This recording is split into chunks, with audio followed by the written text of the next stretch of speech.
சபை நடுவாக ஒரு காரியத்தை தியானிக்க போவது, உன் சுகவாழ்வு சீக்கிரத்தில் துளிர்க்கும். இன்னைக்கு பார்க்க போற காரியம் என்னது? என்னுடைய சுகவாழ்வு சீக்கிரத்துல ஆண்டவர் என்ன பண்ணுவாரா? தெளிர்க்க செய்கிற தேவனா இருக்கிறார். ஆங்கிலத்தில் அழகாக சொல்லப்பட்டிருக்கிறது, you will heal quickly. அதாவது சுகவாழ்வு என்று சொல்லுகிறதான நேரத்தில் ஆண்டவர் ஆரோக்கியத்தை குறித்து பேசுகிறார். எடுத்தவர்கள் வாசிங்க. வெளிப்படுத்தல் 21ஆம் அதிகாரம், வெளிப்படுத்தல் 21ஆம் அதிகாரம் 5ஆம் வசனம். சிங்காசனத்தின் மேல் வீற்று இருந்தவர், இதோ நான் சகலத்தையும் புதிதாக்குகிறேன். அன்பு தேவனுடைய ஜனமே, புதிதாக்குவேன் அல்ல, புதிதாக்குகிறேன். அப்போ உன் வாழ்க்கையில என்னென்ன காரியங்கள் இருக்கிறதோ எல்லாவற்றையும் என் ஆண்டவர் உனக்கு புதிதாக மாற்றி கொடுப்பார். ஆண்டவருடைய சமூகத்துல அவருடைய செட்டைகளின் கீழே நீ ஓடி வந்திருக்கிறாயே, அந்த செட்டைகளின் கீழ் இருக்கிறதான உனக்கு என் ஆண்டவர் சகல காரியத்தையும் அவர் புதிதாக மாற்றி கொடுக்கிற தேவனாய் இருக்கிறார். என் அன்பு தேவனுடைய ஜனமே, பழையவைகள் உன் வாழ்க்கையிலே ஒளிந்து போகும். ஆண்டவரே, என் வாழ்க்கையிலே தோல்விகள், என் வாழ்க்கையிலே அவமானங்கள், ஆனால் ஆண்டவர் சொல்லுகிறார். எங்கே இருக்கிற ஆண்டவர் தெரியுமா? பரலோகத்திலே உட்கார்ந்து இருக்கிற ஆண்டவர் உனக்கான ஒரு வார்த்தையை கொடுக்கிறார். இதோ உன் வாழ்க்கையில் இருக்கிறதான கஷ்டங்கள் மாற போகிறது, உன் வாழ்க்கையில் இருக்கிறதான தொல்லைகள் மாற போகிறது, உன் வாழ்க்கையில் இருக்கிறதான கடன்கள் மாற போகிறது, எதிர்காலத்தை குறித்ததான நம்பிக்கை இல்லாத நிலைமை உன் வாழ்க்கையில் மாற போகிறது. வேதம் சொல்லுகிறது, நான் சகலதையும் புதிதாக்குகிறேன் என்றார். பின்னும் அவர் இந்த வசனங்கள், பார்க்க போகிற ஒவ்வொரு வார்த்தைகள், இந்த வசனங்கள் சத்தியமும் உண்மையுமானவர்கள். ஆண்டவர் சொன்னதுதான் இப்பொழுது ஆண்டவர் உன்னோடு பேசுகிறதான ஒவ்வொரு வார்த்தைகளும் சத்தியமும் உண்மையுமானவைகள். இவைகளை எழுது. எங்க எழுதணும்? நீதிமொழிகளில் பார்த்தோம். நான் எதிர்பார்க்கவில்லை ஆண்டவர் இப்படியாக ஒரு அழகான வார்த்தையை கொடுப்பார் என்று சொல்லி ஒரு இருதய பலகையில் நீ எழுத வேண்டும். விசுவாசிக்கிறியா? அன்பு தேவனுடைய ஜனமே, உன் வாழ்க்கையிலே நீ இழந்த காரியங்களை பெற்றுக்கொள்ள வேண்டும் என்றால், இழந்ததை நினைத்து கலங்கிக் கொண்டு இருப்பதை விட வரும் காலங்கள் எனக்கு வளமுள்ளதா இருக்க வேண்டும் என்று ஆண்டவருடைய பாதத்திலே அன்னாளை போல் உட்கார்ந்து இருக்கிற தேவ மகனே, மகளே, இதை இருதயத்திலே எழுதிக்கொள். வாசிங்க. 1 பேதுரு 1ஆம் அதிகாரம், 1 பேதுரு 1ஆம் அதிகாரம் 24-25 வாசிங்க. மாம்சம் எல்லாம் புல்லை போலவும் மனுஷருடைய மகிமை எல்லாம் புல்லின் மேல் பூவை போலவும் இருக்கிறது. அன்பு தேவனுடைய ஜனமே, என்கிட்ட பணம் இருக்கு, படிப்பு இருக்கு, அந்தஸ்து இருக்கு, திறமைகள் இருக்கிறது, ஆனால் ஆண்டவர் சொல்லுகிறார், இது நான் கட்டின மகா பாபிலோன் என்று நீ பெருமை கொள்ளுவாய் என்றால், என் மாம்சமே, மாம்சமான மனிதனே, உன் வாழ்க்கை புல்லை போல இருக்கிறது. காலையிலே போட்டு மாலையிலே வாடுகிற ஒரு புல்லுக்கு நீ ஒப்பாய் இருக்கிறாய். உன் மகிமை எப்படி இருக்கிறது என்றால், அந்த புல்லின் மேல் பூக்கிற பூவுக்கு ஒப்பாய் இருக்கிறது. கொஞ்ச காலங்களில் இத்தனை ஆட்டங்கள் போட்டுக் கொண்டிருக்கிறோமே, எனக்கான நியாய தீர்ப்பு ஒன்று இருக்கும் என்பதை மறந்து போனாயோ? சுக வாழ்வு எனக்கு சீக்கிரத்தில் கொழுக்க வேண்டும் என்றால் என்னில் இருக்கிறதான ஆவிக்குரிய பெருமைகள் அடங்க வேண்டும். எனக்குள்ளா இருக்கிறதான பெருமைகள் அடங்கி போகிற நேரங்களிலே ஆண்டவரின் வாழ்க்கையை கொழுக்க செய்கிற தேவனாய் இருக்கிறார். வேதம் அங்கே சொல்கிறது பாருங்க, புல் உலர்ந்தது. மாம்சமே, உன் மாம்சம் இன்றைக்கு உலர்ந்து கொண்டிருக்கிறது. அன்பு தேவனுடைய ஜனமே, அடுத்தது வார்த்தை சொல்லுகிறது, அதன் பூவும் உதிர்ந்தது. பூ என்கிறது உன் மகிமை. பெருமை இருக்கும் என்றால் பெருமை உள்ளவர்களுக்கு தேவன் எதிர்த்து நிற்கிறவராய் இருக்கிறார். பொறுமை உள்ளவர்களுக்கு, தாழ்மை உள்ளவர்களுக்கு என் ஆண்டவர் கிருபையை அளிக்கிற தேவனாய் இருக்கிறார். அடுத்த வசனத்தை வாசிங்க பார்ப்போம். 25ஆம் வசனம். கர்த்தருடைய வசனமோ இவைகளை எழுது என்று சொன்னாரு. அந்த ஆண்டவர் சபைக்கு அவர் வாக்குத்தத்தம் செய்கிறார். கர்த்தருடைய வசனமோ என்றென்றைக்கு மனுஷன் மாறிடுவான். ஆனா இந்த வேத புத்தகம் இருக்கு பாருங்க, எத்தனையோ ஆயிரம் ஆண்டுகள் ஆனால் இன்றைக்கும் அது இருதயத்தை தெளிவிக்கிற புத்தகமா ஆண்டவர் புதிதான காரியத்தை வெளிப்படுத்தி கொண்டிருக்கிறார். வேதம் சொல்லுகிறது, கர்த்தருடைய வசனமோ என்றென்றைக்கும் நிலைத்திருக்கும், உங்களுக்கு சுவிசேஷமாய் அறிவிக்கப்பட்டு வருகிற வசனம் இதுவே. அந்த வசனம் என்ன வசனம் தெரியுமா? உன் சுக வாழ்வு சீக்கிரத்தில் கொள்ளும். கரங்களை கட்டி கர்த்தரை மகிமைப்படுத்து. அன்பு தேவனுடைய ஜனமே, உன் இருதயத்தில் எழுதி வைத்துக்கொள். இது வரைக்கும் உன் வாழ்க்கையிலே என்னென்ன காரியங்கள் நடைபெறாமல் இருக்கிறதோ இன்றைக்கு எழுதி வைத்துக்கொள். கர்த்தர் உன் சுக வாழ்வை சீக்கிரத்தில் கொழுக்க வைப்பார். அடுத்தது வேதம் சொல்லுகிறது பாருங்க. இப்போ வாசிங்க ஏசாயா 58 அதிகாரம். ஏசாயா 58 அதிகாரம் 8 வசனம்.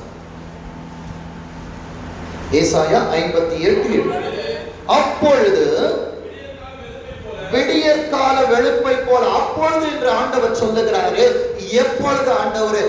இப்பொழுது. ஒரு விசுவாசிக்கு இருக்க வேண்டிய நம்பிக்கை, எனக்கு ஆசீர்வாதம் எப்போ? இப்பொழுதே வந்துடும் ஆண்டவர். ஏன் என்றால் நீர் ஒரு வார்த்தை சொல்லும் ஆண்டவர, என் வேலைக்காரன் சொஸ்தமாவானே, என் சுகவாழ்வு சீக்கிரத்தில் கொழுக்குமே. வேதம் சொல்லுகிறது, என் சுகவாழ் விடியற்கால வெளுப்பை போல உன் வெளிச்சம் எழும்பி உன் சுகவாழ்வு சீக்கிரத்துல துளிர்த்து. நன்றாக கவனிங்க. உன் சுகவாழ்வு சீக்கிரத்தில் துளிர்க்க வேண்டும் என்றால் ஆண்டவர் என்கிறதான சூரியன் உன்னில் பிரகாசித்துக் கொண்டிருக்க வேண்டும். சீனாய் மலைக்கு மோசே ஏறி சென்று அவன் கீழே இறங்குகிற நேரத்தில் அவன் முகம் பிரகாசித்திருந்தது. அதன் அவன் அறியாதிருந்தான். அதே போலதான் ஒவ்வொரு நாளும் தேவனுடைய பர்வதத்திற்கு வருகிறதான தேவ பிள்ளையே, உனக்கு தெரியாது, உன் முகம் பிரகாசித்துக் கொண்டிருக்கும். உன் சுகவாழ்வு சீக்கிரத்திலே துளிர்த்துக் கொண்டிருக்கும். உன் சுகவாழ்வு துளிர்க்க வேண்டும் என்றால் கீழே ஒரு காரியம் சொல்லப்பட்டிருக்கிறது. உன் நீதி உனக்கு முன்னாலே செல்லும். உன் நீதி தான் உனக்கு முன்னால போகும். அடுத்தது கர்த்தருடைய மகிமை உன்னை பின்னால போகும். நீ நீதி செய்கிறவனாயிரு. நீதி செய்கிறவன் இன்னும் நீதி செய்யட்டும். பரிசுத்தமாய் இருக்கிறவன் இன்னும் பரிசுத்தமாய் இருக்கட்டும். தேவனை தேடுகிறவன் இன்னும் தேவனை தேடிக்கொண்டு இருக்கட்டும். அன்பு தேவனுடைய ஜனமே, உன் நீதி தான் உனக்கு முன்பாக செல்லும். எசேக்கியா வியாதிப்பட்டிருந்த நேரத்திலே அவன் ஆண்டவரிடத்தில் கேட்ட காரியம் ஒன்றுதான். ஆண்டவரே, என் நீதி ஒன்றை நினைத்துக் கொள்ளும் ஆண்டவரே. ஒரே ஒரு நீதியை நினைத்த எசேக்கியாவிற்கு ஆண்டவர் எத்தனை ஆண்டுகளை கூட்டிக் கொடுத்தார்? 15 ஆண்டுகளை ஆண்டவர் கூட்டிக் கொடுக்க முடியும் என்றால் ஆண்டவருக்காய் நீதி செய்து கொண்டிருக்கிறாயே, தலைமுறைகளின் ஆசீர்வாதத்தை கர்த்தர் உன்னை பார்க்க வைப்பார். வேதம் அங்கே சொல்லுகிறது பாருங்க, கர்த்தருடைய மகிமை உன்னை பின்னால் காக்கும். ஆண்டவரே, நான் என்ன நீதியை செய்ய வேண்டும் ஆண்டவரே? வாசிங்க மத்தேயு எழுதின சுவிசேஷம். மத்தேயு எழுதின சுவிசேஷம் 6 அதிகாரம் 33 வசனம். மத்தேயு 6 அதிகாரம். முதலாவது ஃபர்ஸ்ட் பிரையாரிட்டி, ஆண்டவரே, என்னுடைய வாழ்க்கையில, என்னுடைய குடும்பத்துல முதலாவது தேவனுடைய ராஜ்யத்தையும் அவருடைய நீதி என்ன தெரியுமா? அருமையாக நீதிமொழிகளை சொன்னாங்க. கர்த்தருடைய சமூகத்தை உண்மையாய் நீ தேடுகிறவனாய் இருக்க வேண்டும். 6 நாட்களை கர்த்தர் உனக்கு கொடுத்தார்.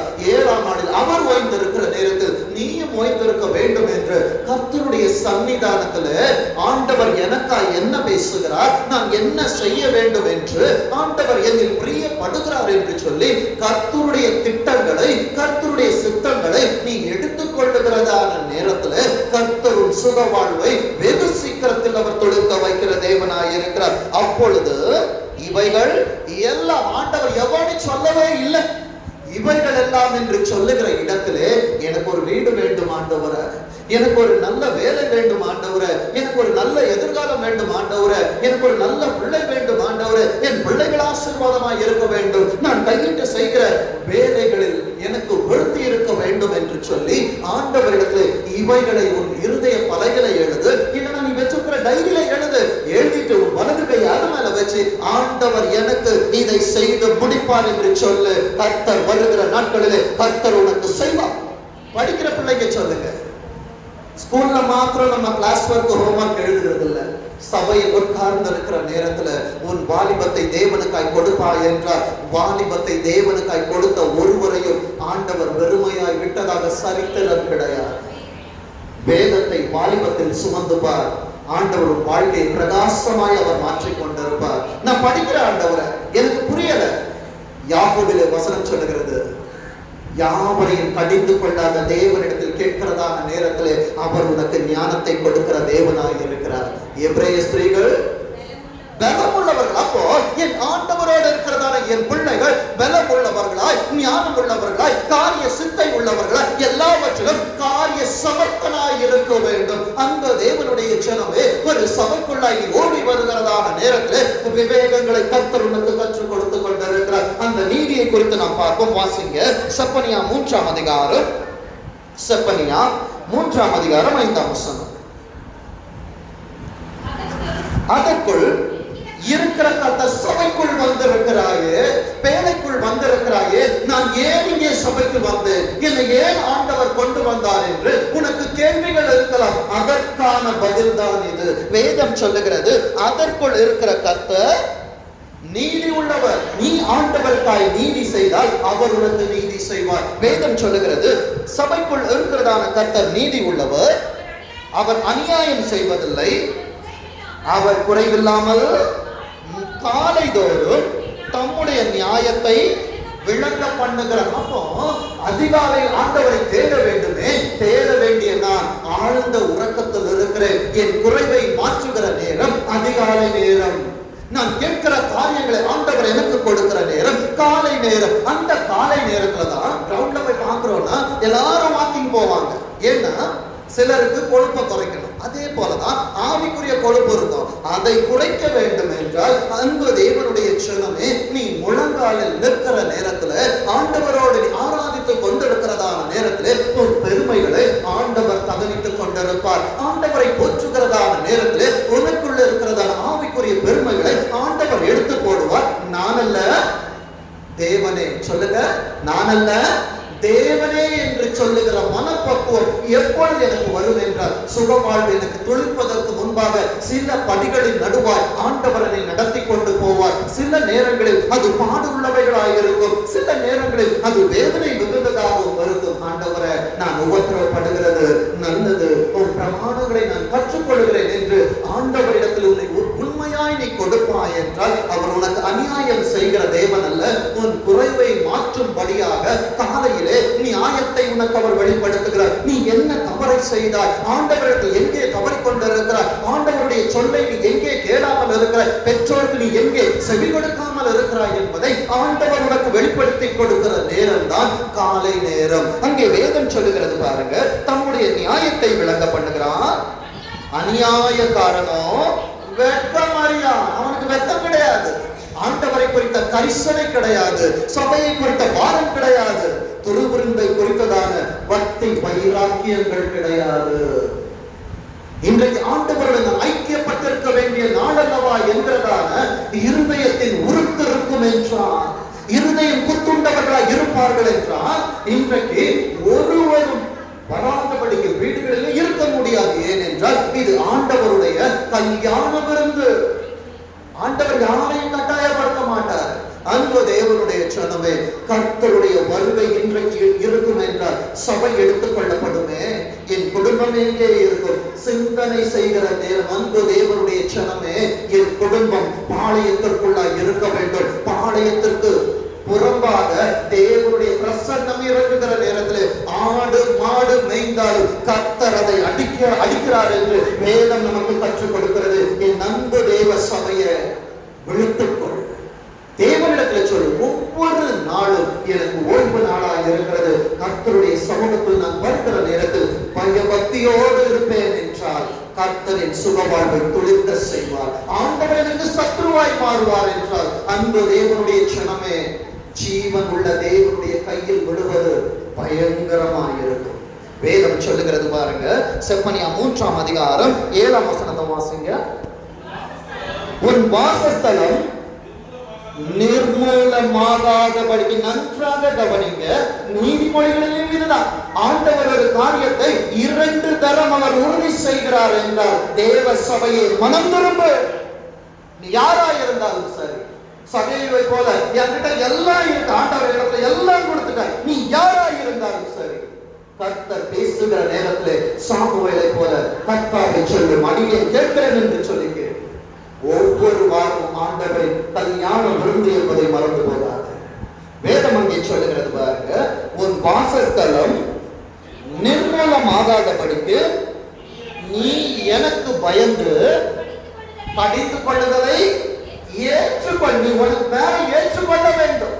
சுகவாழ்வு உனக்கு வேண்டும் என்றால் கர்த்தருடைய வாசஸ்தலத்தை குறித்த பயம் இருக்கணும். உன் வாசஸ்தலம் அழிக்கப்படக்கூடாது என்றால் கர்த்தருடைய வாசஸ்தலத்திற்குள்ள நீ இருக்க வேண்டும், உன் குடும்பம் இருக்க வேண்டும். யோசுவா சொன்னது நானும் என்றார் என்றார். யார் இங்க சேவிப்போம்? உலகத்தையா? அன்பு தேவனுடைய ஜனமே, கர்த்தரை சேவித்து பார். கர்த்தருடைய அநேகத்துக்கு மேலாக அதிகாரியால் உயர்த்தி வைப்பார். கொஞ்சத்துல உண்மையா ஆராதனை எத்தனை மணி நேரம் ஆண்டவரை நம்ம போற்றி துதிக்கிறோம்? மிஞ்சி போன 3 மணி நேரம் ஒரு வாரத்துல. இந்த 3 மணி நேரம் ஆண்டவருக்கு நான் கொடுக்க முடியவில்லை என்றார் ஆண்டவரிடத்துல பெரிய காரியம் வேணும், பெரிய ஆசீர்வாதம் வேணும், பெரிய வீடு, பெரிய வேலை, கை நிறைய சம்பளம். ஆனா ஆண்டவருக்கு கொடுக்கிற நேரம் அள்ளி கொடுக்க மாட்டோம், கிள்ளி கொடுப்போம். ஆனா ஆண்டவர் நமக்கு அள்ளி கொடுக்கணும். எப்படி கொடுப்பார்? நீ எதை விதைக்கிறாயோ ஆண்டவர் அதுதான் உனக்கு திரும்ப கொடுப்பார். வேதம் அங்கே சொல்லுகிறது பாருங்க, எனக்கு பயந்து கடிந்து கொள்ளுதலை ஏற்றுக்கொள் என்றேன். நான் அவர்களை எப்படி தண்டித்தாலும் அவர்கள் அதிகாலையில் எழுந்து என்ன பண்ணாங்க? இன்னைக்கு சபைக்கு வந்திருக்கணுமே, வராமல் நான் இருப்பேன் என்றால் அதிகாலையில் எழுந்துட்டாங்க. வேலை காத்து தகவல்பட்டு எனக்கு நிறைய காரியம் இருக்கிறது. தங்கள் கிரியைகளை ஆண்டவருக்கு கொடுக்க வேண்டிய தேவ பிள்ளைகள் கேடாக்கினார்கள். ஆசீர்வாதம் ஏன் குறைந்தது? சுகவாழ்வு ஏன் குறைந்தது? என்னிடத்துல பலவீனம் ஏன் காணப்படுகிறது? அன்பு தேவனுடைய ஜனமே, நீ கர்த்தரை வெறுத்தாய், ஆண்டவர் உன்னை வெறுத்து கொண்டிருக்கிறார். ஆண்டவரை நேசித்து பார். கர்த்தரின் பிரியங்கள் மேல் உண்டாயிருக்கும். சுக வாழ்வு சீக்கிரத்தில் துளிர்க்க வேண்டும் என்றால் ஆண்டவர் அன்பானவர் தான், ஆண்டவர் கரிசனை உள்ளவர் தான், ஆண்டவர் உன்னை நேசிக்கிறவர் தான். ஆனால் அவர் பட்சிக்கிற அக்னி என்பதை நீ மறந்துவிடக் கூடாது. அன்பு தேவனுடைய ஜனமே, கர்த்தருக்கு பயப்படும், அவரது கடிந்து கொள்வதை ஏற்றுக்கொள். அதிகாலையில் எழுந்து நேரப்பட தரித்திருந்து இன்றைக்கு நான் திருவிருந்து பங்கு கொள்ள வேண்டுமே என்று சொல்லி ஆண்டவரை நோக்கி ஓடி வந்திருக்கிற உனக்கு எழுதி வைத்துக் கொள். உன் சுகப்பாடு துளிர்த்துக் கொண்டிருக்கிறது. அடுத்தது வேதம் சொல்லுகிறது பாருங்க, 8ஆம் வசனத்தை வாசிங்க. ஆகையால் நான் கொள்ளையாட எழும்பும் நாள் மட்டும் எனக்கு காத்து ஒன் டைம் வரும். உனக்கானதை நான் கொடுப்பதற்காய் நான் கொடுக்கிற நேரம் உனக்காய் வந்து கொண்டிருக்கிறது, காத்துக் கொண்டிருங்கள் என்று கர்த்தர் சொல்லுகிறார். என் சினமாகிய உக்கிர கோபத்தை எல்லாம் அவர்கள் மேல் சொரியும்படி சாதிகளை சேர்க்கவும் ராஜ்யங்களை கூட்டவும் நான் தீர்மானம் பண்ணினேன். பூமியெல்லாம் என் எரிச்சலில் அக்கினியால் அழியும். என் ஆண்டவருக்கு உண்மையாய் செவி கொடுப்பாயானால் என் ஆண்டவர் வாழ்க்கையை ஏதேனை போல் அழகாய் மாற்றி வைப்பார். ஆண்டவருக்கு எதிராய் எதிர்த்து நிற்க வேண்டும் என்று சொல்லி கர்த்தருடைய வாசஸ்தலத்திற்கு புறம்பாய் இருக்க வேண்டும் என்று நீ எண்ணம் கொள்ளுமாய் என்றால் சோதோம் குமாராவை போல் அழிக்கப்பட்டு போவாய் என்பதை மறந்து போகாது. அன்பு தேவனுடைய ஜனமே, சபை என்பது உன் சுகவாழ்வு சீக்கிரத்திலே துளிர்க்க வேண்டும். நீ ஆசீர்வாதமாய் இருக்க வேண்டும். நீ கையிட்டு செய்கிற வேலைகளிலே ஆசீர்வாதத்தை கொடுக்க வேண்டும் என்று பிதா குமாரன் பரிசுத்த ஆவியானவர் 6 நாளுக்கு 7ஆம் நாளிலே 7 மடங்கு ஆசீர்வாதத்தை உனக்கு கொடுக்கும்படியா அவர்கள் இறங்குகிற நேரத்திலே நீ பாளையத்தில் இல்லாதபடிக்கு, உன் குடும்பம் பாளையத்தில் இல்லாதபடிக்கு, உன்னுக்குரியவைகள் பாளையத்தில் இல்லாதபடிக்கு வெளியில் வைத்திருப்பார் என்றால் என் அன்பு தேவனுடைய ஜனமே, இன்றைக்கு ஆண்டவரிடத்திலே சீர்வந்து சுகவாழ்வு சீக்கிரத்திலே துளிர்க்க வேண்டும் என்றார். கையளவு வேகத்தை பார்த்த மாத்திரத்தில் ஆண்டவரே எல்லாவற்றையும் எனக்கு ஆண்டவர் செய்தார் என்று சொல்லி நினைவு கொண்டாயோ? அன்பு தேவனுடைய ஜனமே, பெருமழையின் இரைச்சல் இன்னும் இருக்கிறது. அன்பு தேவனுடைய ஜனமே, 9ஆம் வசனம் சொல்லுகிறது பாருங்க, வாசிங்க. அப்பொழுது ஜனங்கள் எல்லாரும் கர்த்தருடைய நாமத்தை தொழுது கொண்டு, அப்போ என் ஆண்டவர் பேசுகிற நேரத்திலே உன் செவிகள் திறந்திருக்க வேண்டும், உன் செவிகள் விருத்த சேதனம் பண்ணி இருக்க வேண்டும். உன் செவிகளால் நீ கேட்கிறதான வார்த்தைகள் உன் இருதயத்திற்குள்ளே சாரம் ஏற்றப்பட்டதால் அது உள்ளே செல்ல வேண்டும். உன் இருதயம் என்கிறது ஒரு கூடை. அந்த கூடைக்குள்ளாய் முதலாவது தேவனுடைய ராஜ்யத்தின் நீதியை தேடுங்கள், பின் இவைகள் எல்லாம் உங்களுக்கு கூட. 5 அப்ப 2 மீன் எத்தனை கூடைகள் எடுத்தாங்க? எத்தனை கூட மீதியா எடுத்தாங்க? 12 கூட. எத்தனை மாசம்? 12 மாதங்கள். நீ மீதியானதை எடுக்க வேண்டும் என்றால் 5 அப்பம் 2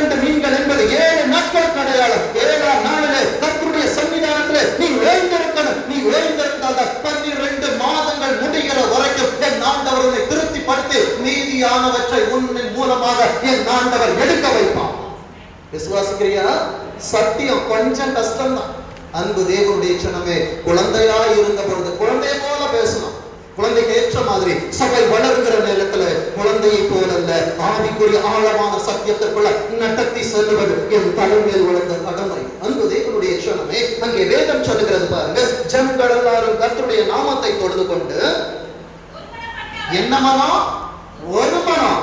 ஆனா சபைக்குள்ள இப்ப பார்க்க வச்சுக்கோங்க, அவர் பாட்டு பேசட்டோங்க, அப்படியே போயிட்டு ஆண்டவர் சாத்தானை பார்த்து கேட்கிற நேரத்தில் எங்கே இருந்து வருகிறார்? நான் உலகமெங்கும் சுற்றி திருந்து வருகிறேன். அதே போல நினைவுகளை வெளியே சுற்ற விட்டு கொண்டிருக்காது. என் ஆண்டவர் எனக்கான ஆசீர்வாதத்தை கொடுக்கிறார், என் குடும்பத்திற்கான ஆசீர்வாதத்தை கொடுக்கிறார், என் தலைமுறைகளுக்கான ஆசீர்வாதத்தை கொடுக்கிறார் என்று சொல்லுகிற நேரத்தில் உன் எண்ணங்கள் எல்லாம் இது எனக்கான வார்த்தையா இருக்காதா, என் குடும்பத்திற்கான வார்த்தையாய் மாறிவிடாதா என்ற ஏற்ற நிலையில் இருக்கிற தாகம் உள்ளவன் என்றால் தண்ணீர் ஆண்டவர் ஊற்றுவார். என்கிட்ட எல்லாம் இருக்குங்க, எனக்கு வேலை கிடைச்சிருச்சு, இதெல்லாம் ஆசீர்வாதம், இதற்கு மேலே ஆண்டவர் கொண்டு போவார்.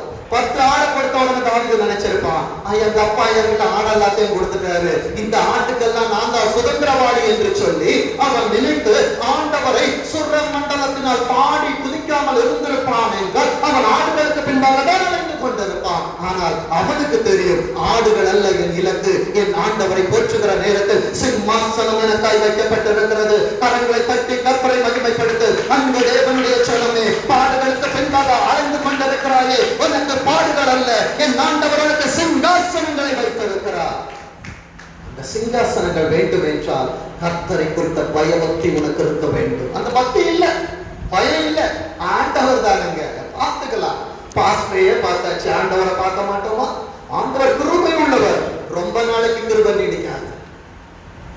எரிச்சல் உள்ளவரா அவர் இறங்குகிற நேரத்துல அன்பு தேவனுடைய ஜனமே, பலிபிடத்தை மாத்திரம் நக்கி போடாது, அவர் சத்துருவாய் மாறுகிற நேரங்களிலே நம்மில் இருக்கிற ஆசீர்வாதங்களை அது நக்கி போடும் என்பதை மறந்து போகாது.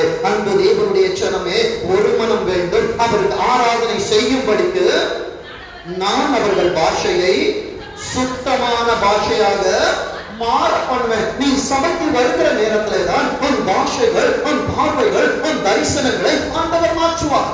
எனக்கு தரிசனம் வேண்டாங்க, நான் படுத்தா எனக்கு சொப்பனம் போனோம்னா சொப்பனம் உன்னை ஓட வைக்காது, சொப்பனம் உன்னை தூண்டி விடாது. தரிசனங்கள் உன்னை உட்கார விடாதபடி உன்னை விரிவடைய செய்து கொண்டிருக்கும். சொப்பனங்கள் வேண்டுமா? தரிசனங்கள் வேண்டுமா?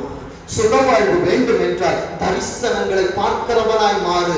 ஏனென்றால் அந்த தரிசனங்கள் உன்னை அநேக உயரங்களுக்கு கூட்டிக் கொண்டு நடத்தி கொண்டு போய் கொண்டிருக்கும். அது உன்னை அமர்ந்த தண்ணீர்கள் அண்டையிலே கொண்டு போய்விடும். அது உன் ஆத்மாவை தேற்றும். மரண இருளின் பள்ளத்தாக்கில் நீ நடந்தாலும் கர்த்தர் உன்னோடு கூட வருவார். உன் பாத்திரம், சொல்லுங்க, என் பாத்திரம் நிரப்பி வரும். சத்துருக்களுக்கு மத்தியில் பங்கு வேண்டும் என்றால், சத்துருக்களுக்கு மத்தியில உன் பந்தி ஆசீர்வாதமாக இருக்க வேண்டும் என்றால், உன் சத்துருக்களை நீ போஷிக்க வேண்டும் என்றால், கர்த்தருடைய சன்னிதானத்திற்குள்ள ஆண்டவர் எனக்கு கொடுத்த நியமங்கள், ஆண்டவர் எனக்கு கொடுத்த சட்ட திட்டங்களின் படியாக நான் அடங்கி நடக்கிறதான நேரத்துல என் ஆண்டவரனை உயர்த்துவார். அதே அதிகாரத்துல 15ஆம் வசனத்தை வாசிங்க. கர்த்தர் உன் ஆக்கினைகளை அகற்ற வேண்டும் என்றால் சபை அவசியம். கர்த்தர் உன் சுகவாழ்வை கொடுக்க வைக்க வேண்டும் என்றால் சபை அவசியம். கர்த்தருடைய சன்னிதானம் அவசியம். அன்பு தேவனுடைய ஜனமே, திருமணம் ஆகிறது என்றால் ஒரு கணவனால் மாத்திரம் பிள்ளையை பெற்றெடுக்க முடியாது, ஒரு மனைவியால் மாத்திரம் பிள்ளையை பெற்றெடுக்க முடியாது. அதே போலதான் அன்பு தேவனுடைய ஜனமே, ஒரு சபைக்குள்ளாய் நீ குடும்பமாய் உட்கார்ந்து இருக்கிற நேரத்தில் தானே முழுமையான ஆசீர்வாதத்தை கர்த்தர் குடும்பத்திற்குள்ளாய் ஊற்றுவார். பாஷராண்டவர் கொடுக்க மாட்டார். நானும் என் வீட்டாரும் ஆண்டவரை சேவித்துக் கொண்டிருக்கிற நேரத்தில் தான் கர்த்தரால் என்னை முழுமையான ஆசீர்வாதங்களுக்கு சுதந்திரவாளியாய் மாற்ற முடியும் என்பதை என்றைக்கு மறந்து விடாது. வேதம் சொல்லுகிறது, கர்த்தர் உன் ஆக்கினைகளை அகற்றி உன் சத்துருக்களை விலக்கினார். இஸ்ரவேலின் ராஜாவாகிய கர்த்தர் உன் நடுவிலே இருக்கிறார், இனி தீங்கை காணாதிருப்பாய். ஆண்டவர் உன் நடுவில் இருக்கிறார் என்றால் நீயும் உன் குடும்பமும் ஆண்டவரை சுற்றி இருக்க வேண்டும். சங்கீதம் 128 அதைத்தான் கற்றுக் கொடுக்கிறது. இதோ கர்த்தருக்கு பயப்படுகிற மனுஷன் எவ்விதமா ஆசீர்வதிக்கப்படும். மேல கையின் பிரயாசத்தை நீ சாப்பிடுவ, பாக்கியமும் நன்மை உனக்கு உண்டாயிருக்கும். உன் மனைவி உன் வீட்டவர்களில் தனித்தரம். ஆனா சபை என்கிற வீட்டிலே மனைவிகள் அல்ல, இன்றைக்கு கணவன்கள் அல்ல, பிள்ளைகள் அல்ல. அன்பு தேவனுடைய சனமே, உன் பந்தி எப்படி ஆசீர்வதிக்கப்படும்? அன்பு தேவனுடைய சனமே, பந்தி ஆசீர்வதிக்கப்பட வேண்டும் என்றால் வீட்டுல மாத்திரம் நான் வாங்கிட்டு வரும்போது என் மனைவி இருக்கணும், என் பிள்ளைங்க இருக்கணும். நான் டாமினோஸ் வாங்கிட்டு வருவேன், நான் பீஸா வாங்கிட்டு வருவேன், எல்லாரும் என்ன சுத்தி உட்காரணும். ஆனா அப்பா கீழே கல்யாண விருந்துக்கு இறங்கி வருகிற நேரத்தில் மனவாட்டி இல்லாமல் இருப்பார் என்றால் என் அப்பாவால் மனவாட்டியை எப்படி ஆசீர்வதிக்க முடியும்? அன்பு தேவனுடைய சனமே, கர்த்தருடைய சன்னிதானம் என்பது நாம் என் வீட்டாரும் இருக்க வேண்டிய பரிசுத்த இடம் என்பதை என்றைக்குமே மறந்து விடாது. ஆண்டவர் உன் நடுவில் இருக்கிறார், நீ அவரை சுற்றி இருக்கிறாய். நீ சுற்றி இருக்கிற நேரத்தில் உன் குடும்பத்தில் ஒவ்வொரு முகங்களும் அந்த அழகான கண்கள் பார்க்கிற நேரத்தில் தான் அந்த அழகிய கைகள் உன்னை ஆசீர்வதிக்க முடியும், அந்த அழகிய கால்கள் உன்னோடு நடந்து வர முடியும். அன்பு தேவனுடைய சனமே, துணிகரங்கள் உன்னிடத்தில் இருக்கும் என்றால் உன்னிடத்திலே பாதகங்கள் இருக்கும். நான் ஏன் செய்ய வேண்டும் என்கிறதான நான் கேட்கிற நான் உன்னிடத்தில் இருக்கும் என்றால் கர்த்தரால் கிரியைகளை நடப்பிக்க முடியாது. அடுத்தது வேதம் சொல்லுகிறது பாருங்க, வாசிங்க. ஏசாயா 58 அதிகாரம், ஏசாயா 58 அதிகாரம் 11 வசனம். கர்த்தர் நித்தமும் உன்னை நடத்தி மகா நன்றாக கவனிங்க, மகா வறட்சியான கால். நீதிமொழிகள்ல கேட்டோம், ஈசாக்கு எந்த காலத்துல வித விதைத்தான்? பஞ்ச காலத்திலே. இங்கே வேதம் சொல்லுகிறது வறட்சியான காலங்கள். அன்பு தேவனுடைய சனமே, நீ கர்த்தருடைய கரத்திலே அலங்காரமான கிரீடமாய் ராஜ முடியா இருப்பாய் என்றால் என் ஆண்டவருடைய எப்படி நடத்துவாரு? நித்தமும் நடத்துவார். சொல்லுங்க, ஆண்டவர் எப்ப நடத்துவாரு? நித்தமும் நடத்துவார். ஜனவரி மாசத்துல இருந்து டிசம்பர் மாதம் வரைக்கும் நடத்துவார். மீதியான துணிக்கைகளை கொடுத்து நடத்துவார். விசுவாசிக்கிறியா? சம்பளம் வாங்குறிய மீதியான துணிக்கையை கொடுப்பார். எது யார் தெரியுமா? அதுதான் விதை நெல். ஆண்டவரிடத்தில் மீதம் எடுக்க வைப்பார். அது 1 ரூபாவா இருக்கட்டும். நான் வாங்குற சம்பளத்துல நான் 1 ரூபாவது ஒவ்வொரு மாதமும் நான் மீதி எடுக்கணும். அதுதான் துணிக்கைகள். அதையும் நான் எல்லாத்தையும் செலவு பண்ணிட்டேன்னா ஆண்டவரால் உன் விதைகளை முளைக்க வைக்க முடியாது. ரகசியங்களை கற்றுக் கொடுத்து கொண்டிருக்கிற அந்த விதைகள் எப்ப வர தெரியுமா? சேமிப்பின் அனுபவங்கள் எனக்குள்ளாய் இருக்க வேண்டும்.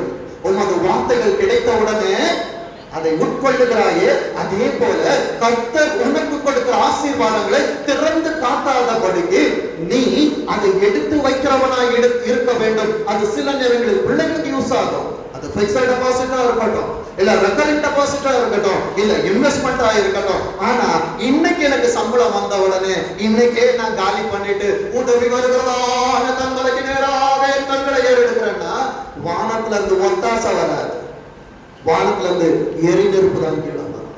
அன்பு தேவனுடைய சனமே, கர்த்தர் வேலை செய்யறவங்களுக்கு ஆண்டவர் என்ன பண்ணுவாரு? திரும்ப கொடுப்பார். நான் வேலை செய்ய மாட்டேன், ஆனா வேலை செஞ்சுட்டேன், எனக்கு கூலி வந்துருச்சு, மனம் போன போக்கு இல்ல. ஞானத்தை கொடுத்த ஆண்டவரிடத்துல ஆண்டவரே நான் எப்படி வழி நடக்க வேண்டும் என்கிறதான ஆலோசனையை கேளு. உன்னை வழி நடத்துற தகப்பனிடத்துல கேளு, முதிர்ந்தவர்களிடத்துல போய் ஆலோசனைகளை கேளு. அன்பு தேவனுடைய சனமே, நீ நடந்து வந்த பாதைகளும் உனக்கு தெரியும். அங்கே அநேக படிப்பினைகளை கற்றுக்கொண்டிருக்கிறாயே. படிப்பினைகளை பார்த்தும் ஆண்டவர் கையளவு வேகத்தை கொடுத்த மாத்திரத்துல நான் இப்படிதான் இருப்பேன் என்று சொன்னால் அன்பு தேவனுடைய சனமே, முன்னிலைமை காட்டிலும் பின்னிலைமை பரிதாபத்திற்குரியதா இருக்கும் என்பதை மறந்து போகாது. இன்றைக்கு ஆண்டவர் உன்னோடு பேசிக் கொண்டிருப்பது என்ன தெரியுமா? என் பிள்ளைகள் ஆசீர்வாதமாக இருக்க வேண்டும், சொந்த வீடுகள் இருக்கணும், அநேக வாகனங்கள் இருக்க வேண்டும். என் பிள்ளைகளை பார்க்கிறதான நேரத்துல இல்லை என்பது என் பிள்ளைகளுக்கு இருக்கக்கூடாது. நேற்று ராத்திரியில ஒரு பிள்ளையோடு நான் பேசிக் கொண்டிருந்தேன். நான் சொன்ன காரியம் அதுதான். மற்றவர்களை போல அல்ல. என் பிள்ளைகள் ஆசீர்வதிக்கப்படுகிற நேரத்துல வீடுகள் எல்லாம் வச்சுட்டு ஒரு தகப்பன் சந்தோஷமா இருப்பதை காட்டிலும் பிள்ளைகளுக்கு எடுத்துக் கொடுப்பதுதான் ஒரு தகப்பனுக்கு பெரிய. விசுவாசிக்கிறீங்களா? ஏன்னா ஒரு தகப்பனும் ஒரு தாயும் எதை விரும்புவாங்க தெரியுமா? என் பிள்ளைகள் ஆசீர்வாதமாக இருக்க வேண்டும் என்றுதான். அதே போலதான் என் ஆவிக்குரிய என் அன்பு பிள்ளைகளை என் பிள்ளைகள் ஆசீர்வாதமாக இருக்க வேண்டும் என்றுதான். சில நேரங்களில் கடின உபதேசங்கள் இருந்தால் அது நடக்க பழகிப்பார், கர்த்தர் உன்னை மேன்மையாக வைப்பார். விசுவாசிக்கிறீங்களா? வேதம் சொல்லுகிறது கர்த்தர் நித்தமும் உன்னை நடத்தி மகா வறட்சியான காலங்களில் உன் ஆத்மாவை இது எவ்வளவு பெரிய சத்தியம் பாருங்க. வறட்சியான காலத்துல என் ஆண்டவர் உன்னை திருப்தியாக்குவார். என்ன பணம் இல்லை, ஆனா எலியாவிற்கு எப்படி காகத்தை அனுப்பினாரோ அதே போல என் ஆண்டவர் அனுப்புவார். ஆனா என்னிடத்தில் ஆண்டவர் பொருளை எல்லாவற்றையும் கொடுத்திருந்து நான் தேவையில்லாம செலவு பண்ணிட்டு இஎம்ஐ கடன் எல்லாத்தையும் நான் வாங்கி வச்சேன்னா ஆண்டவர் காக்காவை அனுப்ப மாட்டாரு, கழுதை அனுப்புவாரு, சுடவெளி பட்டயத்தோடு தேவதூதனை அனுப்புவார் என்பதை மறந்து விடாது. வேதம் சொல்லுகிறது பாருங்க, உன் எலும்புகளை நினமுள்ளதாக்குவான். நான் எப்படி இருப்பேன்? நீர்ப்பாய்ச்சலான தோட்டத்தை போலவும் வற்றாத நீர் 12 மாசமும் என் களஞ்சியம் பூர்ணமாய் இருக்கும், என் ஆலைகளிலே திராட்சரசம் புரண்டோடி கொண்டிருக்கும். ஏனென்றால் இந்த மாதத்திலே புதிய துவக்கத்தை என் ஆண்டவர் துவக்கி இருக்கிறார். என் வாழ்க்கையை நான் தொடங்கவில்லை, என் ஆண்டவர் தொடங்கி இருக்கிறார். விசுவாசிக்கிறீர்கள்? இவ்வளவு நாள் என் சுயபலத்துல ஓடுனேன், என் புயபலத்துல ஓடுனேன். ஆனா இன்றைக்கு என் வாழ்க்கை முழுவதுமா என் ஆண்டவரிடத்திலே கொடுத்து விட்டு கர்த்தருடைய சன்னிதானத்தில் எனக்காய் பார்த்து கொள்ளப்படும். நான் கவலைப்பட மாட்டேங்க. கேடு காற்றை நீர் வற்றினாலும் என் ஆண்டவரின் நீர் எனக்குள்ளாக வற்றாதபடிக்கு ஜீவ தண்ணீராய் ஓடிக்கொண்டே இருக்கும். அன்பு தேவனுடைய ஜனமே, வேதம் சொல்லுகிறது, எனக்கு புதிய துவக்கத்தை தருவேன் என்று சொன்னவர் என் வாழ்க்கையை நீர் பாய்ச்சலான தோட்டமாய் மாற்றிக் கொண்டிருக்கிறார். வற்றாத நீரூற்றை என் ஆண்டவர் கொடுத்துக் கொண்டிருக்கிறார். அடுத்தது வேதம் சொல்லுகிறது பாருங்க, உன்னத பாட்டு 2ஆம் அதிகாரம், உன்னத பாட்டு 2ஆம் அதிகாரம் 15ஆம் வசனத்தை வாசிங்க. திராட்சை தோட்டங்களை கெடுக்கிற குழி நரிகளையும் சிறு நரிகளையும் நமக்கு முடியுங்க. தோட்டம் எப்படி இருக்கு? ஆண்டவர் சொல்றாரு, நீர் பாய்ச்சலான தோட்டம், நீர் பாஞ்சிட்டே இருக்குன்னா என் தோட்டம் செழிப்புள்ளதா இருக்கிறது. ஆனால் செழிப்புள்ளதா இருக்கிற நேரங்களில அந்த குழிநரிகள் சிறுநரிகள் என்று சொல்லுவது என்ன தெரியுமா? நமது ஆசைகள், நமக்கு விரோதமாய் வருகிற காரியங்கள். அன்பு தேவனுடைய ஜனமே, கர்த்தர் என்னிடத்தில் ஆசீர்வாதங்களை கொடுக்கிறதான நேரத்தில் என் தேவைகளை நான் பூர்த்தி செய்து கொள்ளலாம். என் ஆசைகளுக்கு பிறகாக நான் ஓடி போக கூடாது. வேதம் சொல்லுகிறது, குழிநரிகளையும் சிறு நரிகளையும் நமக்கு நம்ம தான் பிடிக்கணும். அன்பு தேவனுடைய ஜனமே, எலி வருதுன்னா அதுக்கு பொரிய நம்ம தான் வைக்கணும். எலி வருதுன்னு சொல்லிட்டு ஐயோ எலி வருது வீட்டை கொளுத்த முடியாது. அன்பு தேவனுடைய ஜனமே, இன்றைக்கு கடன் என்கிற எலி ஒண்ணு கொல்லப்பட்டு கொண்டிருக்கோம், பலவீனம் என்கிற எலி ஒண்ணு கொல்லப்பட்டு, சில நேரத்துல ஆசைகள் என்கிறதான எலிகள் நமக்கு தான் இருக்கு. அது நம்மை தொல்லை பண்ணி கொண்டிருக்கிறது என்றால் ஆவியின் துணை கொண்டு அதை பிடிக்க வேண்டும். அது என்ன செய்ய தெரியுமா? வாசிங்க. நம்முடைய திராட்சை தோட்டங்கள் பூவும் நல்லா கவனிங்க. ஆண்டவர் இப்பதாங்க பூக்க வச்சிருக்கிறாரு. நம்ம நினைக்கிறோம் ஒரு பூ வந்துட்ட உடனே ஆண்டவர் என்னை ஆசீர்வதித்து விட்டார், சபை எனக்கு வேண்டாம், வேதம் எனக்கு வேண்டாம், ஜபம் எனக்கு வேண்டாம், சுவிசேஷங்கள் எனக்கு வேண்டாம் என்று தர்ஷிஷுக்கு ஓடி போக வேண்டும் என்று நினைத்தாய் என்றால் முடிவு பரிதாபம். தொடக்கத்தை பார்க்காத, தொடக்க சூப்பர் பிகினிங், பினிஷிங் சூப்பரா இருக்கும். பினிஷிங் நன்றாக இருக்க வேண்டும் என்ற கர்த்தருடைய கரத்துல அடங்கி இருக்கிற மகனாய் மகளாய் நீ இருக்க வேண்டும். விசுவாசிக்கிறியா? வேதம் சொல்லுகிறது. இப்போ வாசிங்க, நாகூம் 2ஆம் அதிகாரம், நாகூம் 2ஆம் அதிகாரம் 2ஆம் வசனம். நாகும் 2 வெறுமையாக்குகிறவர்கள் அவர்களை வெறுமையாக்கி அவர்களுடைய திராட்சை தோட்டங்களை கெடுத்து போட்டால் 7 மாசம்.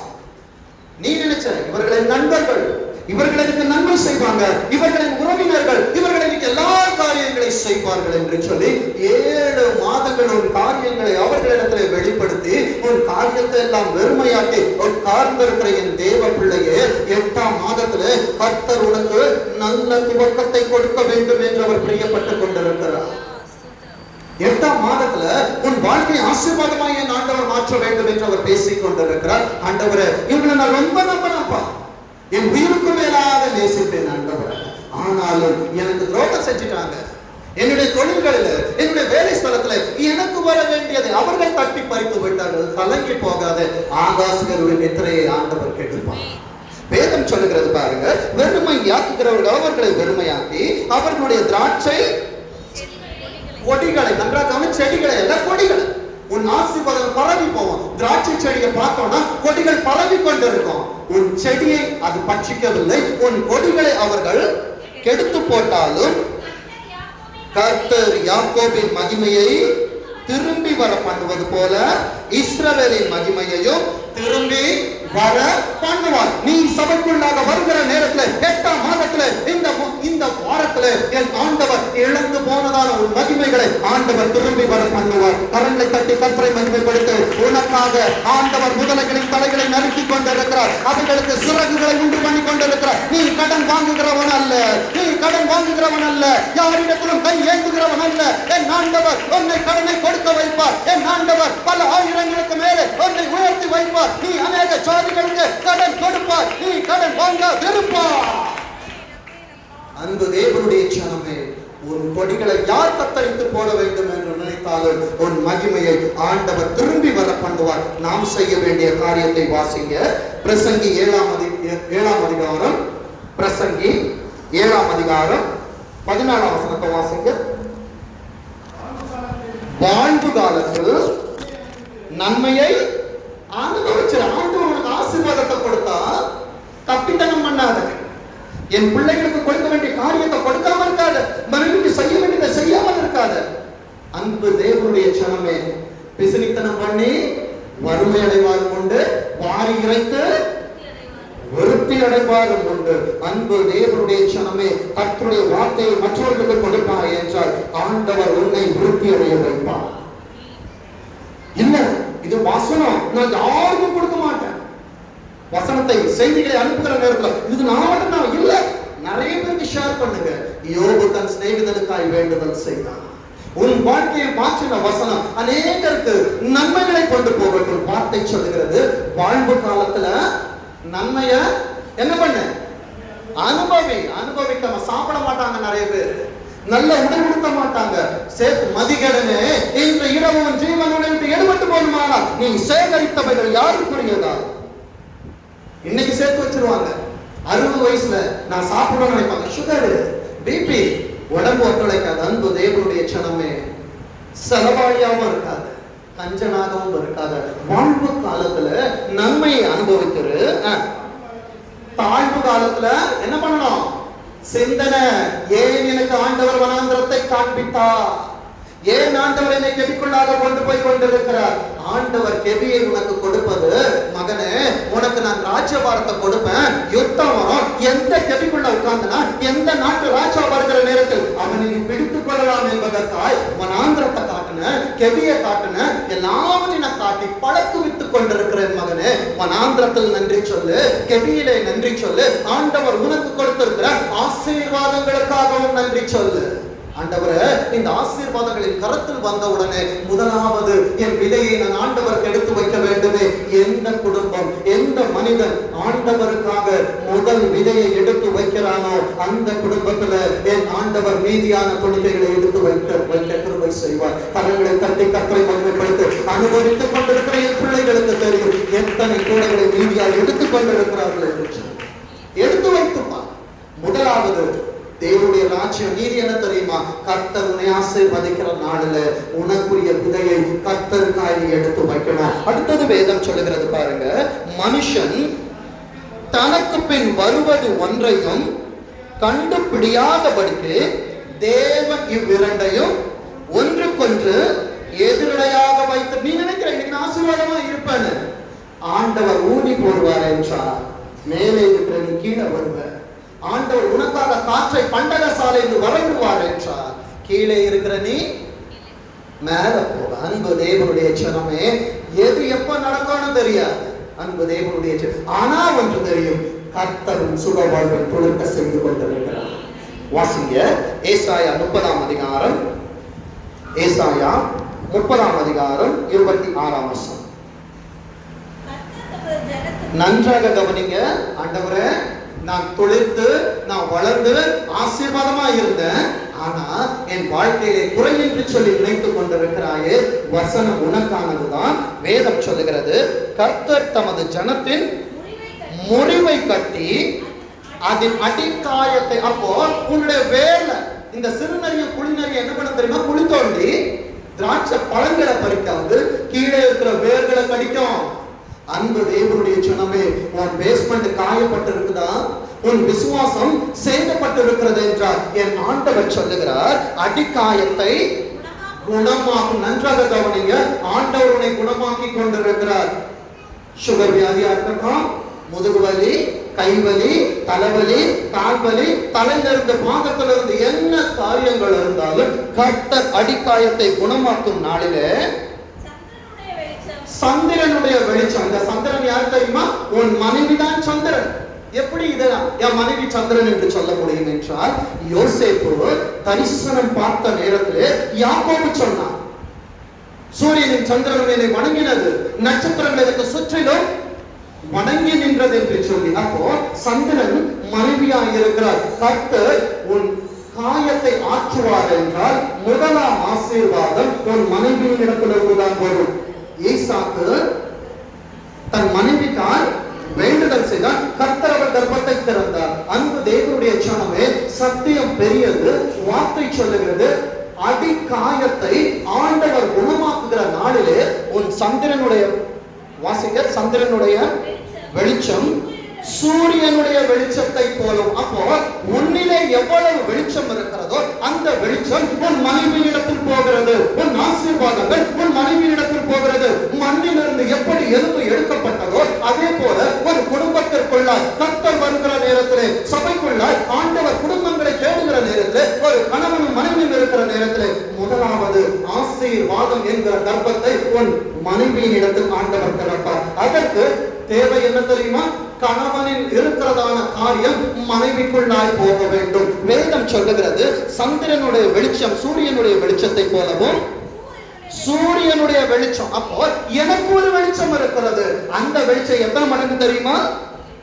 ஏழத்தனையாய் 7 பகலின் வெளிச்சத்தை பெறும். என் ஆண்டவருடைய வெளிச்சம் என்னில் வருகிறதா இருக்கிறது. கரங்களை கட்டி கர்த்தரை மகிமைப்படுத்து. இந்த நாளிலே என் ஆண்டவர் உன்னை கொண்டு வந்தது, உன் குடும்பத்தை கொண்டு வந்தது ஏன் தெரியுமா? கர்த்தர் ஆசீர்வாதங்களை திறக்க வேண்டும் என்பதற்காக வெளிச்சம் உன்னிடத்திலே இருக்க வேண்டும்.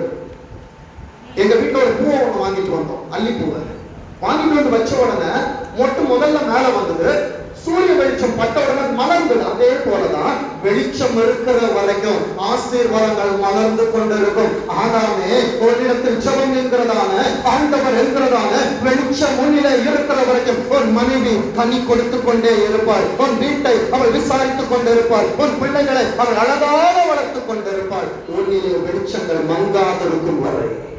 அதனாலதான் வேதம் சொல்லுது, நீங்கள் பட்சித்துக் கொண்டிருப்பீர்கள் என்றால் அழிந்து போவீர்கள். அதனால அடிக்கடி நான் சபையில சொல்றது, என் அருமை பிள்ளைகளை, கணவன் மனைவியா இருக்கிறீங்களா, உங்களுக்குள்ளே அன்பு பிரயோகித்திருக்கட்டும். ஒண்ணு இவங்க தவறு செய்யலாம், அவங்க தவறு செய்யலாம், இருக்கட்டும். தவறு செய்யாத ஒரு மனிதனும் இல்லையே. நம்ம சரீரத்தை நாம் தண்டித்துக் கொண்டிருக்கிறோம். அன்பு தேவனுடைய ஜனமே, மாறாக அவர்களோடு பட்சமா பேசி பாருங்க.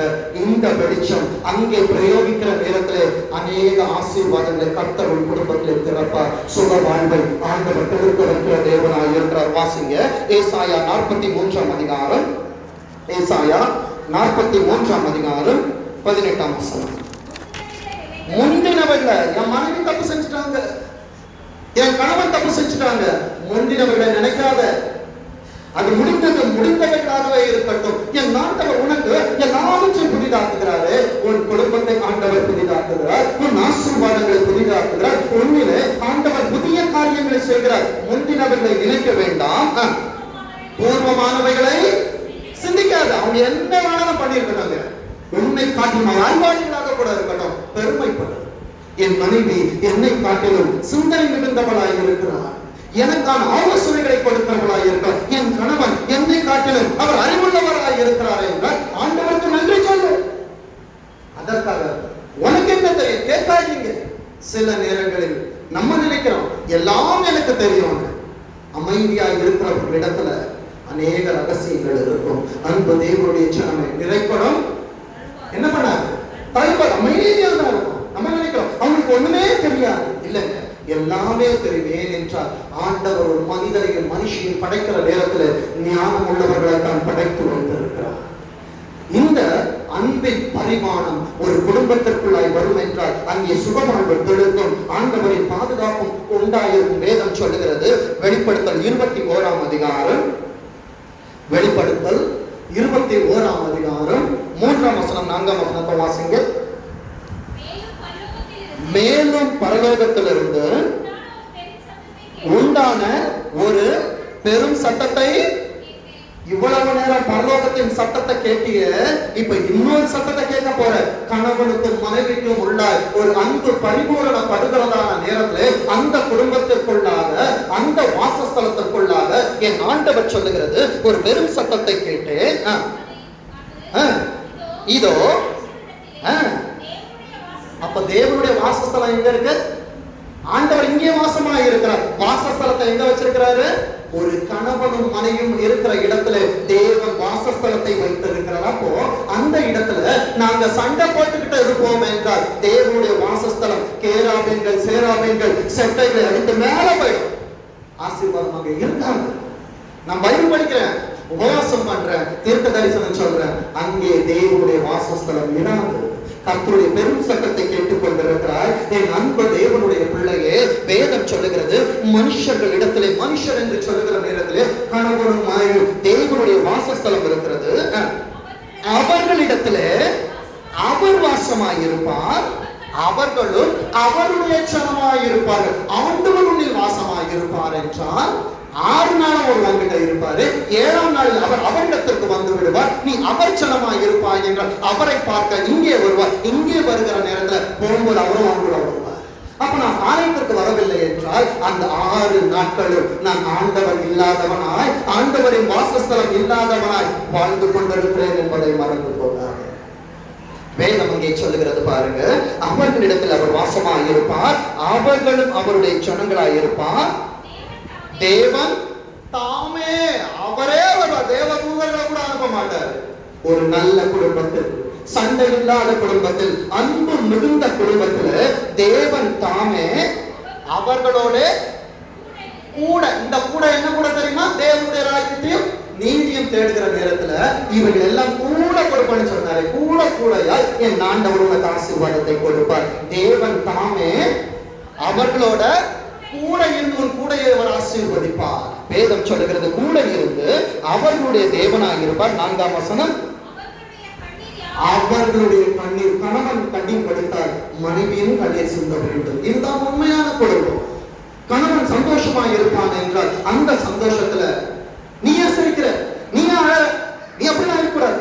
இல்லைங்க, இது என் சரீரம் என்று சொல்லி உன் சரீரத்தை போல மனைவியும் பிள்ளைகளையும் பார்க்கிறார். ஏன்னா 4 செவத்த மட்டும் அவங்க பார்க்கிறாங்க. ஆனா நம்ம வெளியே போறோம், அநேக காரியங்களை பார்க்கிறோம். மாசத்துல ஒரு நாள் உன் மனைவியோட பிள்ளைகளோடு வெளியே சந்தோஷமா போயிட்டு வாங்க. அவர்களோடு மனம் திறந்து பேசுங்க. இப்படி இருந்து பார், உன் குடும்பம் ஏதே நாள் மாறும். விசுவாசிக்கிறீங்களா? அன்பு தேவனுடைய ஜனமே, இது என்னிடத்தில் இல்லாமல் இருக்கும் என்றால் இந்த புதிய துவக்கத்திலிருந்து உன் வாழ்க்கைக்கு, உன் குடும்பத்திற்கு, உன் பிள்ளைகளுக்கு ஒரு புதிய துவக்கத்தை கொடுத்துப்பார். கர்த்தர் உன்னை ஏதேனாய் மாற்றுவார். விசுவாசிக்கிறீங்களா? வேதம் சொல்லுகிறது, அவர்களுடைய கண்ணீர் யாவையும் யார் துடைப்பா? அன்பு நிறைந்த குடும்பத்திற்கு. ஏன்னா ஒரு கணவன் மனைவி சண்டைக்குள்ளாய் ஒரு சபை போடுதல் வரக்கூடாது. பிள்ளைகள் அடங்கலனா போதகர் வரலாம். ஆனா மனைவியும் கணவரும் சண்டை போடுகிறார் என்றால் ஒரு ஊழியக்காரன் கூட உள்ளே வரக்கூடாது. ஏனென்றால் இரண்டும் ஒரே சரீரம். விசுவாசிக்கிறீங்களா? ரெண்டும் ஒவ்வொரு காரியங்களை அடிக்கடி நானும் மனைவி சொல்லுவேன், கணவன் மனைவி சண்டைகள் நம்ம போடக்கூடாது, ஆலோசனை கொடுக்க மாட்டோம். ஏன்னா அவர்கள் பேசிக்கொள்ளட்டும், அவர்கள் தங்களுக்குள்ளால் ஒப்புரமாகிக் கொள்ள. ஏனென்றால் ஒரே சரீரம் ஒன்றுக்கொன்று நேசித்துக் கொண்டிருக்கும். விசுவாசிக்கிறீங்களா? ஆனா நம்ம உள்ள போகும்போது அவங்க ஒரு குறை, இவங்க ஒரு குறை. அந்த சுக வாழ்வு சில நேரங்களில் உள்ளே போகிறவர்களால் அது கெட்டு போகிறதாக இருக்கிறது. அன்பு தேவனுடைய ஜனமே, ஒரு கணவனும் மனைவிக்குள்ளமா எவருமே வரக்கூடாது, பிள்ளைகளாக இருந்தாலும் சரி. விசுவாசிக்கிறீங்களா? அன்பு தேவனுடைய ஜனமே, கணவனும் மனைவியும் அன்பை பரிமாறிக்கொள்ளுங்க. அங்கே ஏதேனும் கிடைக்கும், ஏதேனும் கிடைக்கும் என்றால் அதற்குள்ளாய் பாதுகாவல் இருக்கும். அங்கே பாதுகாவல் இருக்கும் என்றால் உன் பிள்ளைகள் கர்த்தரால் போதிக்கப்பட்டிருப்பார்கள். அவர்களுடைய சமாதானம் பெரிதாய் இருக்கும். வேதம் சொல்லுகிறது பாருங்க, அவர்களுடைய கண்ணீர் யாவையும் தேவன் துடைப்பார். இனி நன்றாக கவனிங்க. இப்ப வார்த்தையை கேட்டோம்ல, ஆண்டவரே என்னிலே குறைந்திருக்கும் என்றால் நான் ஒத்துக்கணும். நீதிமொழிகளை கேட்போம், நமக்குள்ளே குறை இருக்கும் என்றால் ஒத்துக்கொள்ள வேண்டும். ஆண்டவரே, என்னில் குறை இருந்தது ஆண்டவரே, என் மனைவியோடு ஒப்புரவாகிறேன் அப்பா, என் கணவரோடு ஒப்புரவாகிறேன் என்று சொல்லி ஒப்புரவாகிப்பாரு.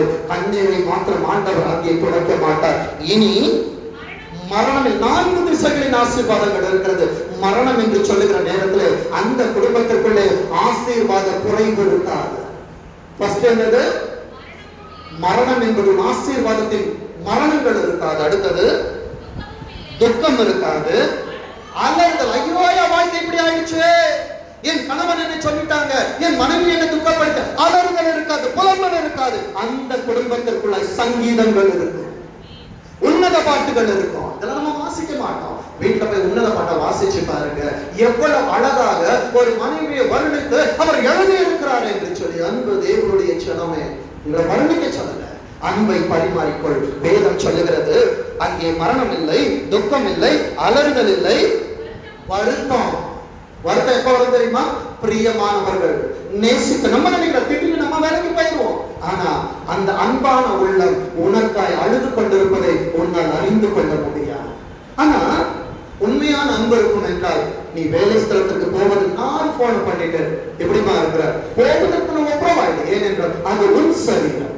வேதம் அங்கே சொல்லுகிறது, இனி ஒவ்வொரு கணவனும் சொல்லுங்க, இனி சொல்லுங்க பாப்போம், இனி சந்தோஷமா சொல்லுங்க, இனி. உடனே மனைவிக்கு நான் சந்தோஷம், அப்பப்பா பாஸ்டர் அவங்கள மாட்டோம் இல்லைங்க. சபை என்கிற நேரத்துல எல்லாரும் மனவாட்டி தான். எல்லாரும் சொல்லுவோம், இனி எங்க வாழ்க்கையில என்ன இருக்காது? மரணம் இல்ல, துக்கம் இல்ல, அலறுதல் இல்ல, வருத்தம் இல்ல, முந்தினவைகள் ஒளிந்து போயின. முன்னு எந்த பெருமை, நான் இல்லைன்னா குடும்பம் சாப்பிட்டுமா, நான் சம்பாதிச்சு கொடுக்கலன்னா நீ வாழ்ந்துருவியா? மனைவி பத்தி சொல்ல, உனக்கு அப்பா இல்ல, அம்மா இல்ல, நீ எங்க போவ சொல்லாத. நீதான் அப்பா, நீதான் அம்மா, நீதான் சகோதரர், நீதான் எல்லாவற்றும் எல்லாருமே. உறவுகளை குத்தி காட்டாத. உறவுகளை குத்தி காட்டுறதா, உறவுகளை விதைத்துக் கொண்டிருக்கிறார். விதைகள் வளர்கிற நேரத்தில் உன் வாழ்க்கையில் தான் அது வளர்ந்து கொண்டிருக்கிறது. உன் குடும்பத்தில் தான் அதை விதைத்துக் கொண்டிருக்கிறார். அன்பு தேவனுடைய சனமே, என் ஆண்டவரின் வார்த்தையை கேட்டுக்க. அதிகாயத்தை ஆண்டவர் கட்டிவிட்டார், இப்பொழுது உன்னை புது மனிதனாய் மாற்றிவிட்டார். முந்தினவர்கள் என்று சொல்லுகிற நேரத்தில் சில நேரங்களில் ஆண்டவரே, நான் சபைக்கு வந்த எல்லா காரியங்களை செய்து எனக்கு முந்தி உலகத்தான் ஓடிக்கொண்டிருக்கிறான். அந்த முந்தினவைகள் ஒளிந்து போயின. ஆண்டவர் உன்னை எல்லாத்திலையும் டாப்பா வைப்பார். விசுவாசிக்கிறியா? ஏன்னா என் ஆண்டவர் உன்னை கரத்துல கொண்டு ஒரு அடி எடுத்து வச்சான், 1000 அடிகளுக்கு மேலாகி கடந்து போவ. விசுவாசிக்கிறீங்களா? இன்னைக்கு ஆண்டவரே, என்னில் இருக்கிற நானை இன்றைக்கு நான் இங்கே விட்டு சொல்லுகிறேன். நாம் என்று சொல்லி என் மனைவியின் கரத்தை பிடித்து நான் நடந்து போக போகிறேன். என் பிள்ளைகளை பார்க்க போகிறார்கள். இனி என் வாழ்க்கையிலே மரணம் இல்லை, துக்கம் இல்லை, அலறுதல் இல்லை, வருத்தம் இல்லை, முந்தினவைகள் ஒளிந்து போயின என்று நான் சொல்லலங்க.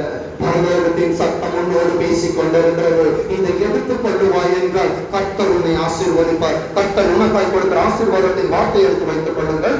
ஏசாயா 58ஆம் அதிகாரம், ஏசாயா 58ஆம் அதிகாரம் 13ஆம் வசனம் 14ஆம் வசனத்தை வாசிங்க. என் பரிசுத்த நாளாக கணவன் மனைவிக்கு ஆண்டவர் சொல்லிட்டார். குடும்பமாய் சபைக்கு ஆண்டவர் கொடுக்கிற வார்த்தை, சுகவாழ்வு கொடுக்க வேண்டும் என்றார். என் பரிசுத்த நாளாகிய ஓய்வு நாளில உனக்கு இஷ்டமானதை செய்யாதபடிக்கு உன் காலை என்ன பண்ணணுமா? விளக்கணும். ஃபர்ஸ்ட் உன் இஷ்டமானதை செய்யக்கூடாது. உன் காலை விலக்கி உன் வழிகளின்படி. நீ நினைக்கிற ஆண்டவரே எனக்கு நிறைய வழி இருக்குது ஆண்டவர், என் வழி தனி வழி. ஆண்டவர் வழியில வந்து நிற்பார். அன்பு தேவனுடைய சனமே, உன் வழிகளின்படி நடவாமலும் உனக்கு இஷ்டமானதா 7ஆம் நாள் ஆண்டவரை நடப்பான். நீ சிஎம்மா இருந்தாலும் சரி, நீ பிஎம்மா இருந்தாலும் சரி, நீ கலெக்டரா இருந்தாலும் சரி, நீ யாரா இருந்தாலும் சரி, வேதம் சொல்லுகிறது உனக்கு இஷ்டமானதை செய்யாமலும் உன் சொந்த பேச்சை பேசாமலும் ஓய்வு நாளை என்ன நாள் என்னன்னா மன மகிழ்ச்சியின் நாள் என்று, கர்த்தருடைய பரிசுத்த நாளை மகிமையுள்ள நாள் என்று சொல்லி அத மகிமையா எண்ணினா உன் மகிமை உன்னை தேடி வரும். உன்னை போல் உலகத்தான மகிமையை ஆண்டவர் திரும்பி வர பண்ணுவார். அடுத்தது வேதம் சொல்லுகிறது, அப்பொழுது மன மகிழ்ச்சியாய் இருப்பாய், பூமியில் உயர்ந்த இடங்களா? அப்ப நீ போற இடத்துல எல்லாம் ஆண்டவர் உன்னை எங்கதான் வச்சிருப்பாரு? உயர்ந்த இடத்துல. நீ ஆண்டவரை தேடி ஒரு குடும்பமாய் கர்த்தருடைய சன்னிதானத்துக்கு வருகிற நேரத்துல நீ என்னென்ன பர்சன்ஸ் எல்லாம் போய் மீட் பண்றியோ, அது சேல்ஸா இருக்கலாம், அது எந்த காரியமா இருக்கலாம், நீ போகிற இடமெல்லாம் ஆண்டவர் உன்னை காத்து, நீ போகிற இடங்களில் எல்லாம் உன்னை ஏறி இருக்கும்படி பண்ணி உன் தகப்பனாகிய யாக்கோபுடைய சுதந்திரத்தால் உன்னை போஷிப்பேன். நீ கவலைப்படாத, நாளைக்கு நான் என்ன சாப்பிடுவேன் கவலைப்படாத. என் ஆண்டவர் இந்த மாசத்துல உன்னை அவர் போஷிப்பார். நான் சொல்லவில்லை, யார் சொன்னா? அதையும் வாசிங்க. கர்த்தருடைய வாய் இதை சொல்லிட்டு. நான் சொன்னா கூட எக்ஸ்கியூஸ் வாங்கிடலாம். மோசேயை போல திறப்புல இருந்து என் பிள்ளைங்க தெரியாம செஞ்சுட்டாங்க ஆண்டவரை, ஆண்டவர் சொல்லி இருக்கிறாருங்க. ரீசன் சொல்ல முடியாது. இன்றைக்கு கிருபையின் காலத்துல இருக்கிற தேவன் நியாயாதிபதியாய் வாழ்வதற்கு முன்பாக ஆண்டவர் கிட்ட சொல்லு, ஓய்வு நாளை நான் பரிசுத்த நாளாக ஆசரிப்பேன் ஆண்டவரே. நான் ஆசரிக்கிற நேரத்தில் என் சுகவாழ்வு சீக்கிரத்திலே கொடுக்கும், என் நீதி எனக்கு முன்பாக செல்லும், கர்த்தருடைய மகிமை என்னை பின்னாலே காட்டும். நம் கண்களை மூடி ஜெபிப்போம். கர்த்தர் தாமே வார்த்தைகளை ஆசீர்வதிப்பாரா.